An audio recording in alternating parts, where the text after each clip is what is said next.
Hay un niño en el vientre de su madre. Se alimenta, se nutre, vive en ella y de ella. Pronto tendrá que salir y llorará, y más adelante vivirá el temor y la angustia, como todos nosotros alguna vez. Pero ese primer llanto le permitirá respirar, ampliar sus pulmones y recibir el aire. Jesús respiró nuestro aire, el tuyo, el mío, el de todos.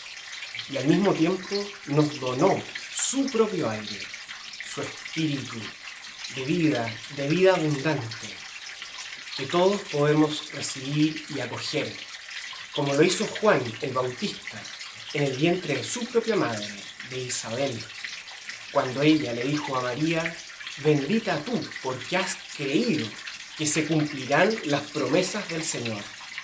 Y eso que le dice a la Virgen, nos lo dice también a todos nosotros hoy.